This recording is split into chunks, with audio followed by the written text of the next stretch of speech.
School of Magic Season 2 title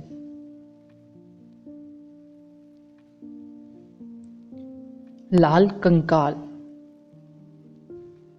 एक बार फिर fire की लपटें भड़क उठी। भले ही यह उतना शक्तिशाली नहीं था जितनी पहली बार आदर्श के पास फ्लेम बेले के पास था। फोर्थ लेवल का फायर फिस्ट पहले से ही हिंसक और बढ़ रहा था। महिला बधिर कोई बहुत अनुभवी एडवांस मैजिशियन नहीं थी। उसका बचाव विफल हो गया था और उसके गंभीर रूप से घायल शरीर के आदर्श की फोर्थ लेवल फायर फिस्ट से बचने की संभावना नहीं थी। Fire fist 9 dragons. आदर्श पहले की तुलना में स्टार पैटर्न बनाने में बहुत तेज था। एक ही विचार से एक स्टार पैटर्न बनाने में सक्षम होने से उसे तुरंत एक स्टार का पैटर्न पूरा करने में मदद मिलेगी। रोज फ्लेम की धधकती फ्लेम्स ऊर्जा ने उसे घेर लिया। उग्र ड्रैगन आगे बढ़ते हैं और 9 ड्रैगन से बने एक जलते हुए पंखे के आकार में फैल जाते हैं। लावा बिखर गया और चिंगारियां बिखर गई। पार्क में पौधे जलकर राख हो गए, जबकि आसमान से गिरने वाली बारिश की बूंदें मुट्ठी की गर्मी से तुरंत वाष्पित हो गई। महिला क्रोधित और लज्जित थी।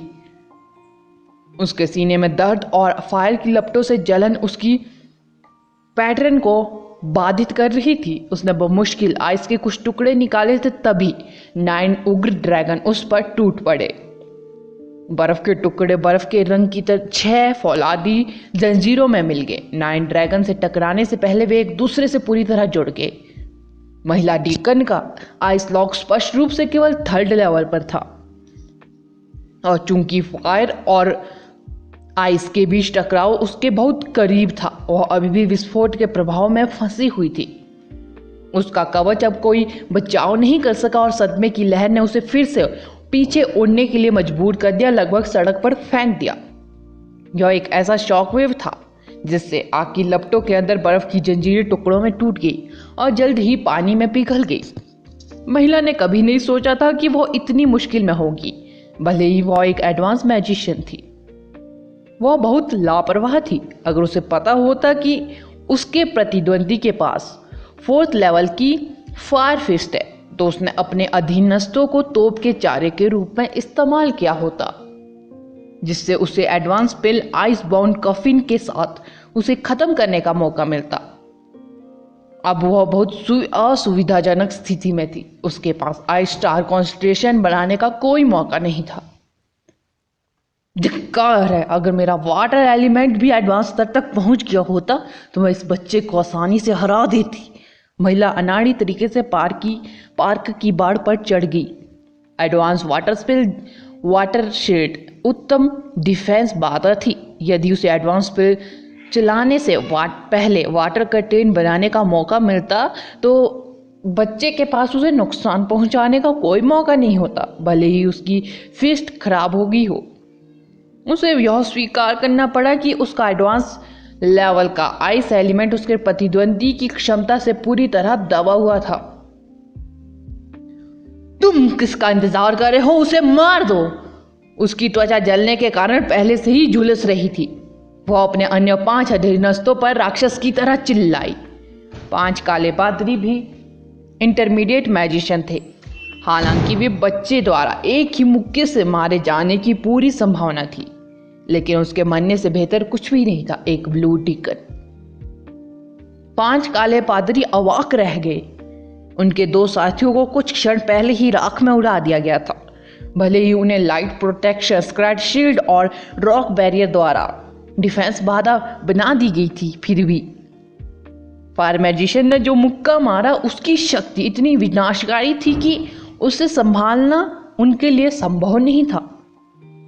हालांकि यदि उन्होंने कोई कदम नहीं उठाया तो वे सभी भी मारे जाएंगे। इस प्रकार वे शापित जानवरों को आदेश देने के लिए आगे बढ़े और स्टार पैटर्न बनाना शुरू कर दिया। 5 काले पादरियों का एक साथ हमला करना कम नहीं आंका जा सकता था। उनमें से प्रत्येक इंटरमीडिएट स्पिल देने में सक्षम था, लेकिन उनकी पैटर्न गति आदर्श की तुलना में बहुत धीमी थी। उनमें सोसीड्स की कमी का तो जिक्र ही नहीं किया गया। उनके पैरों के नीचे अलग अलग रंगों के स्टार पैटर्न दिखाई दिए। जल्द ही भूरे बालों वाले काले पादरी ने एक पौधा प्लांट मैजिक पूरा कर लिया। उसके पैरों के नीचे की जमीन से हरी लताएं उगने लगी। उसी समय उसके पीछे एक लाल लाल शैडो दिखाई दी। इसकी बर्फीली बावहीन आंखें प्लांट मैजिशियन के सिर को घूर रही थी। लाल लाल शैडो ने लाइटनिंग की गति से हमला किया। उसके कंकाल वाले हाथ ने आदमी का सिर पकड़ लिया और उसे टुकड़े टुकड़े कर दिया, जैसे वह तरबूज को चुटकी में काट रहा हो। प्लांट मैजिशियन को पूरी तरह से पता नहीं था कि अभी क्या हुआ है। उसकी आंखें बाहर निकल आई और जमीन पर गिर गई। अभी भी चौड़ी अवस्था में थी, मानो वह यह देखने की कोशिश कर रहा हो कि किस चीज ने उसे मारा है। अन्य 4 काले पादरी अभी भी स्टार पैटर्न बनाने में बिजी थे, इससे पहले कि वे प्रतिक्रिया दे पाते। उनके शरीर खून से लथपथ हो गए। उनमें से एक ने पीछे मुड़कर देखा तो उसने चौंक कर देखा कि वहां एक क्रोधित कंकाल खड़ा था। मरे नहीं, ज़ॉम्बी? क्या ये कब मरा? काले पादरी के मुंह से सिर्फ इतने ही शब्द निकल पाए। लाल स्टील का कंकाल पूरी तरह से क्रूर था। उसने एक और काले पादरी को पकड़ लिया और क्रूर बल से उसे आधा फाड़ लिया। कुछ ही दूरी पर ऋतिका और एक अन्य ग्रामीण लगभग बेहोश हो गए। उन्होंने पहले भी मौत देखी थी, लेकिन इतनी भयानक कभी नहीं देखी थी। रक्त लाल कंकाल अविश्वसनीय रूप से तेज था। 2 काले पादरियों को तुरंत मार डालने के बाद उसने अचानक अपना हाथ आगे बढ़ाया। वह अंग एक लंबे भाले में बदल गया, जिसने एक अन्य काले पादरी की छाती में छेद कर दिया। काला पादरी कंकाल की बाह पर चिपक गया था। वह तुरंत नहीं मरा, फिर भी उसे कंकाल द्वारा कचरे की तरह जमीन पर फेंक दिया गया। उसकी जीवन शक्ति और रक्त धीरे धीरे बह रहा था। शेष 2 काले पादरियों ने काफी जल्दी प्रतिक्रिया व्यक्त की। उन्होंने अपनी सुरक्षा के लिए तुरंत अपने शापित जानवरों को वापस बुलाया। 2 शापित जानवर समय पर वापस आ गए और कंकाल के सिर और पैरों पर झपट पड़े और अपने तेज पंजों से उसे नष्ट करने की कोशिश करने लगे। परिणाम स्वरूप एक भेदी धात्विक चीख निकली। 2 शापित जानवरों ने बेसिक रूप से स्टील के एक टुकड़े को मारा, जिससे कंकाल पर केवल हल्के निशान रह गए। लाल कंकाल ने अपनी ओर दौड़ रहे शापित जानवरों का सिर पकड़ लिया और उसे दूसरे शापित जानवर की दिशा में पटक दिया। दोनों शापित जानवर एक दूसरे से टकराए और सीमेंट की सीढ़ियों पर गिर गए, जो नष्ट हो गई। जब तक वे अपने पैरों पर वापस खड़े हुए, तब तक लाल कंकाल की भुजाएं तेजी से हड्डी के हथौड़ों में बदल चुकी थी। हड्डी के हथौड़े उसके सिर के ऊपर उठे और एक दूसरे के ऊपर ढेर हुए शापित जानवरों पर जमकर प्रहार किया। लॉर्ड का सीमेंट तुरंत प्रभाव बिंदु के आसपास 10 मीटर तक एक बड़े मकड़ी के जाले की तरह टूट गया। हड्डी के हथौड़े को ऊपर उठाया गया और फिर से नीचे भेजा गया। धूल का एक घेरा हवा में उड़ गया, जबकि टुकड़े और खूनी मांस जगह जगह बिखर गया। लाल कंकाल हवा में उछल गया। इस बार उसने हड्डी के हथौड़े को एक पूर्ण अर्धचंद्राकार स्थिति में खींच लिया और एक भयंकर गर्जना के साथ उन्हें लाल लाल लाइटनिंग के बोल्ट की तरह नीचे पटक दिया। 2 शापित जानवरों को संघर्ष करने का मौका नहीं मिला। जैसे ही सीढ़ियां एक गड्ढे में गिरी, कीमा जो प्राणियों में बदल गया था वह छेद में भर गया। इस तरह की हिंसा और गुस्से ने बचे हुए 2 काले पादरियों को डर से कांपने के लिए मजबूर कर दिया।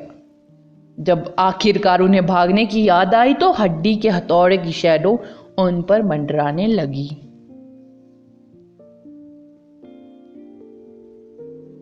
School of magic season 2, title गद्दार। एक और जोरदार टक्कर हुई। दोनों काले पादरी भी जीवित नहीं बचे, यहां तक कि उनके शव भी नहीं मिले। समीक्षा, जो अन्य शापित जानवरों के खिलाफ लड़ रही थी, हैरान थी। जाहिर है लाल स्टील का कंकाल फैंगू का मरा हुआ था। अगर वह वास्तव में इस कंकाल का इस्तेमाल हुआ गांव के लोगों पर हमला करने के लिए करता, तो उनमें से एक भी जीवित नहीं बच पाता। कंकाल की ताकत बहुत अधिक थी, यहां तक कि योद्धा स्तर के शापित जानवर भी कुछ ही बार में मारे गए। क्योंकि अब 2 छोटे शापित जानवर थे, समीक्षा को अचानक महसूस हुआ कि उसके कंधों से दबाव हट गया है। इस बीच लाल कंकाल को ऐसा लग रहा था जैसे उसे अभी भी पूरी तरह से आनंद लेना है, और उसने शापित जानवरों और डार्क बीस्ट राक्षसों की ओर बढ़ना जारी रखा और उन्हें मार डाला। लिटिल फ्लेम बेले की कर्कश आवाज आदर्श के कान के पास दिखाई दी।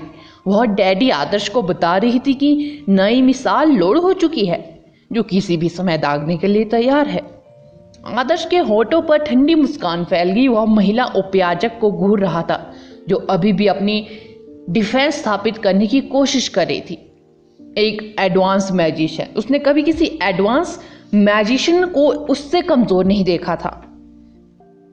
डिफेंस की अधिक परतें होने से कोई फर्क नहीं पड़ेगा जब तक कि वे एडवांस पिन ना हो। लिटिल फ्लेम बेले को उल्का पिन फिस्ट उसे आसानी से राख में उड़ा सकती है।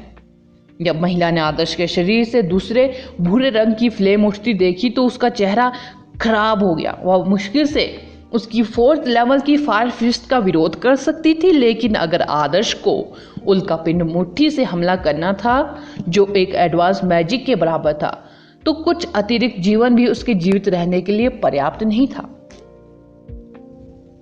भूरा लाल 2 लपटे एक साथ संयुक्त, जो कोई और नहीं बल्कि छोटी फ्लेम बेले के पोजिस से उल्का पिंड मुट्ठी और 4th लेवल की fire fist super fire fist का संयोजन था, जिसने फ्लैश माउंट कॉर्प्स को आधिकारिक रूप से उड़ान भरने के लिए भेज दिया था। रुको, बंद करो। जैसे ही आदर्श ने अपनी जानलेवा ऑरा प्रकट किया, एक काफी डरपोक आवाज प्रकट हुई। मैं तुम्हें रुकने के लिए कह रहा हूं, अन्यथा आपका मित्र मरने वाला है। आवाज तेज हो गई। वह एक जादुई हथियार पकड़ रहा था जो खंजर जैसा दिखता था। खंजर सीधे समीर की गर्दन पर रखा गया था। यह आसानी से समीर का गला काट सकता है। समीर की अभिव्यक्ति हमेशा की तरह खाली रही। गले पर धारदार हथियार रख जाने पर भी उसने ज्यादा प्रतिक्रिया नहीं दिखाई। आदर्श ने भौहें सी कोड़ ली और उस व्यक्ति की ओर उदासीनता से देखा। हैयान, तुम क्या कर रहे हो? रितिका गुस्से में बोली। चीफ प्रेमा भी हैरान था। उसने हैयान पर नजर डाली, जिसने अचानक समीर को पकड़ लिया था और चिल्लाकर बोला, हैयान, शैतान नगरी भी अच्छे लोग नहीं है। तुम क्या कर रहे हो? प्रमुख, क्या आप अभी भी नहीं समझे? आदर्श ने मजाकिया मुस्कुराहट दिखाई, क्योंकि वह एक ही नजर में सच्चाई देख पा रहा था। शाबाश, किसने सोचा होगा कि एक छोटा सा ग्रेपिस्ट ऐसे महत्वपूर्ण समय में उपयोगी होगा। अच्छा काम, हम यहाँ काम पूरा कर लेंगे तो मैं तुम्हें ले जाऊंगी। आप उन पादरियों से अधिक चतुर है जो मर गए। महिला उपयाजक अचानक हंस पड़ी। हैयान, तुम ऐसा कैसे कर सकते हैं? हम गांवों के लोग हैं। हम अपने पूर्वजों की शिक्षाओं का पालन करने के लिए बाध्य है। रितिका भी दंग रह गई। उसने कभी नहीं सोचा था कि हैयान शैतान नगरी में से एक है, लेकिन हैयान अन्य लोगों की तरह गांव में रुका था। वह शैतान नगरी के संपर्क में कैसे आया? मुझसे शिक्षाओं की बारे में बात भी मत करो।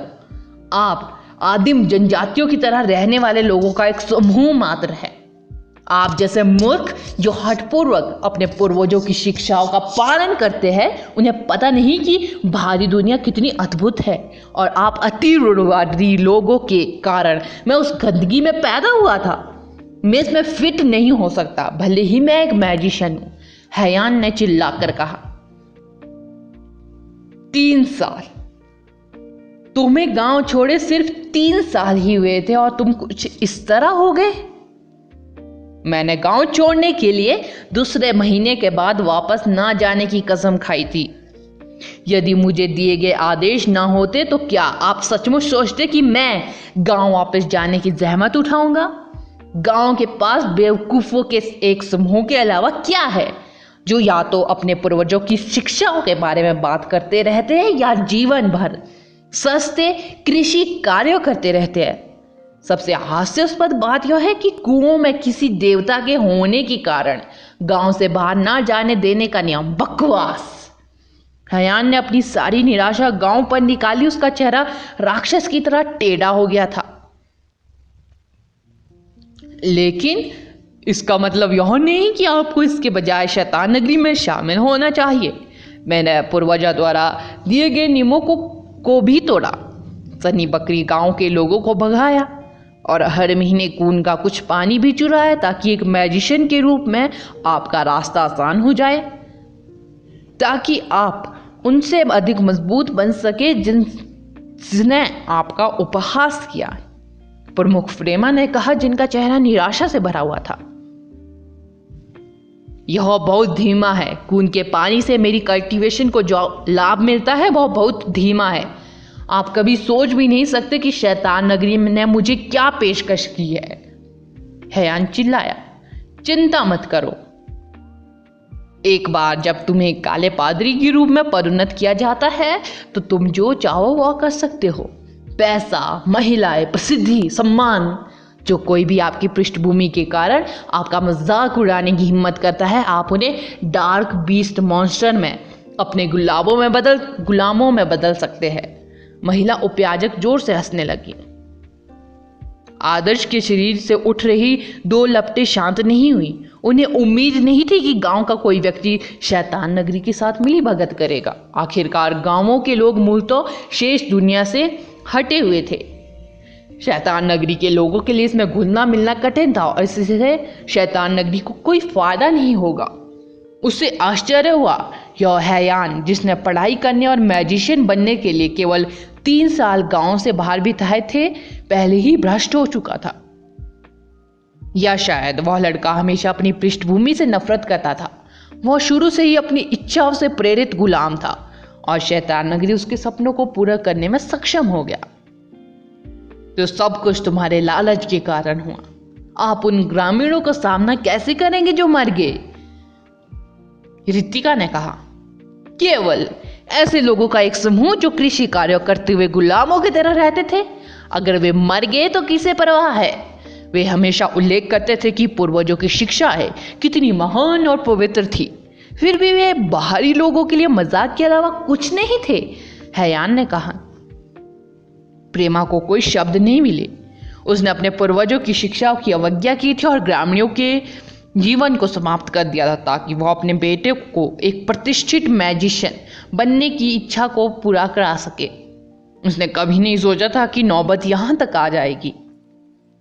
जैसे ही उसने उन ग्रामीणों के बारे में सोचा जिन्हें फेंगू ने अपने लोगों का बदला लेने के लिए मार डाला था, और उसके बेटे के बारे में जिसे वह अब नहीं जानता था, वह अचानक निराश हो गया और जमीन पर गिर गया, जैसे कि उसने अपनी आत्मा खो दी हो। प्रमुख, समीर की आवाज आई। चीफ प्रेमा ने अपना सिर उठाया। उसे समझ नहीं आया कि मंदबुद्धि बच्चा उसे क्यों बुला रहा है। ईमानदारी से कहूं तो मैंने हमेशा सोचा था कि आप शैतान नगरी में से एक है, समीर ने शांति से कहा, जिसकी आंखें एक बार के लिए जीवंत लग रही थी। मुखिया चौंक गया। समीर जो कहना चाह रहा था वह उसकी समझ में नहीं आया। हालांकि किसी कारण से उन्हें लगा कि बच्चे का स्वर पहले जैसा मंद नहीं था। भाई आदर्श, तुम्हें फिर से ऐसी झंझट में डालने के लिए मुझे खेद है। समीर ने प्रेमा की प्रतिक्रिया को नजरअंदाज कर दिया। उसने मुस्कुराते हुए आदर्श की ओर देखा। आदर्श ने भी मुस्कुराते हुए जवाब दिया। विपत्ति की आग और रोज फ्लेम जो उस पर जल रही थी अचानक तेज हो गई। उसका परिवेश पूरी तरह से चमकदार लाल रंग में डूबा हुआ था। जिन्हें मरना था वे अब भी मरेंगे। क्या महिला उपयाजक ने सचमुच सोचा था कि वह मात्र एक गद्दार की मदद से बच सकती है? अगला एपिसोड जानने के लिए बने रहे मेरे इस चैनल के साथ। Thank you.